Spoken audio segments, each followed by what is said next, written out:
सूबे के मुख्यमंत्री योगी आदित्यनाथ ने शुक्रवार को गोरखपुर शहर विधानसभा क्षेत्र से अपना नामांकन पत्र दाखिल कर दिया और इस दौरान उनके साथ देश के गृह मंत्री अमित शाह भी मौजूद रहे। अमित शाह की मौजूदगी में योगी आदित्यनाथ ने एक साथ नामांकन पत्र निर्वाचन अधिकारी को सौंपा। मुख्यमंत्री योगी आदित्यनाथ ने 2 सेट में पर्चा भरा। गोरखपुर शहर विधानसभा सीट बीजेपी के साथ सीएम योगी का गढ़ माना जाता है और सबसे पहले मुख्यमंत्री योगी आदित्यनाथ ने गोरखपुर मंदिर में बाबा गोरखनाथ की पूजा की। इसके बाद वे उन्होंने अपने गुरु अवेगनाथ की पूजा कर महाराणा प्रताप इंटर कॉलेज में आयोजित कार्यकर्ता सम्मेलन में पहुंचे, जहां मौजूद लोगों को संबोधित किया और इसके बाद नामांकन पत्र दाखिल करने कार्यालय पहुंचे।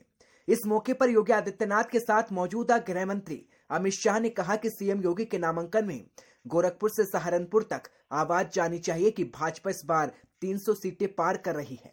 शाह ने कहा कि उत्तर प्रदेश के इतिहास में बीजेपी 2014, 2017 और 2019 में जनता के प्रचंड बहुमत दिया। बीजेपी यहां एक बार फिर 300 पार के संकल्प के साथ आगे बढ़ रही है और मुझे यहां आने पर 2013 की भी याद आ गई। मुझे यूपी का प्रभारी बनाया गया। तब लोग कहते थे कि यूपी में बीजेपी 2 अंकों में भी नहीं पहुंचेगी, लेकिन विपक्ष को 2 अंकों तक नहीं पहुंचने दिया। 2017 में हमें जनता ने 300 पार पहुंचाया और योगी जी को सीएम बनाया। 2019 में मोदी के नेतृत्व में हमने 65 सीट जीती। बता दें, अमित शाह ने कहा कि पूर्वांचल और पश्चिम यूपी माफियाओं के नाम से जाना जाता था, लेकिन योगी ने उनसे मुक्त कराने का काम किया। अब माफिया 3 जगह ही मिलते हैं, जेल, प्रदेश से बाहर और सपा की सूची में। उन्होंने कहा कि उत्तर प्रदेश की पुलिस माफियाओं से डरती थी, आज माफिया पुलिस स्टेशन में जाकर सरेंडर करता है। सीएम योगी ने प्रदेश में कानून का राज स्थापित किया है और मोदी जी भी वाराणसी में सांसद बनकर गए हैं। तब तक यूपी का विकास नहीं होता है जब तक देश का विकास असंभव है। नरेंद्र मोदी ने पीएम बनने के बाद विभिन्न योजनाओं का लाभ हर तबके को पहुंचाया। बता दें, योगी आदित्यनाथ ने कहा कि आज मुझे गोरखपुर से नामांकन के दौरान केंद्रीय गृह मंत्री अमित शाह का सानिध्य मिला है। पीएम मोदी और अमित शाह ने देश में 370 हटाने का काम किया। यूपी में 5 वर्षों के दौरान डबल इंजन की सरकार ने सभी की अपेक्षाओं पर उतरने का प्रयास किया। अमित शाह का पूर्वांचल के कार्यकर्ताओं को सानिध्य मिला है और आज प्रदेश में कई राजनीतिक दल बीजेपी के कार्य की बुराई नहीं कर सकता है।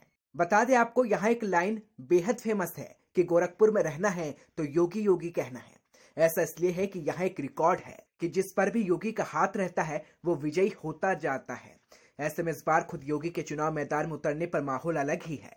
गोरखपुर शहर सीट पर करीब 4.50 लाख वोटर है और इनमें से सबसे अधिक कायस्थ वोटर की संख्या है।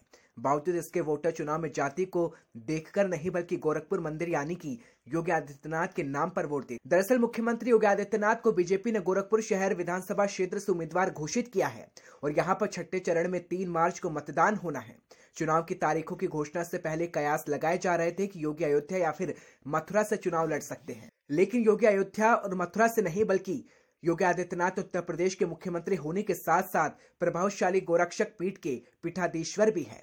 गोरखपुर और योगी आदित्यनाथ का रिश्ता ऐसा है कि दोनों का एक दूसरे का पर्यायवाची तक कहा जाता है। गोरखपुर शहर गोरखपुर जिले की सीट है जिसमें कुल 9 विधानसभा सीटें आती हैं और एक गोरखपुर शहरी विधानसभा सीट फिलहाल भारतीय जनता पार्टी का कब्जा है। अतीत पर गौर करें तो इस सीट पर पिछले 3 साल से चुनाव में बीजेपी का ही कब्जा रहा। फिलहाल इस सीट से बीजेपी के डॉक्टर राधा मोहन दास अग्रवाल विधायक हैं और साल 2012 में उन्होंने सपा के प्रत्याशी राजकुमार देवी को हराया था और इससे पहले 2007 के विधानसभा चुनाव में उन्होंने सपा के भानु प्रकाश मिश्रा को मात दी थी। गोरखपुर सदर सीट पर करीब 4.50 लाख वोटर है, जिनमें से सबसे अधिक कायस्थ वोटर की संख्या है। ये कायस्थ 95,000 ब्राह्मण, 55,000 मुस्लिम।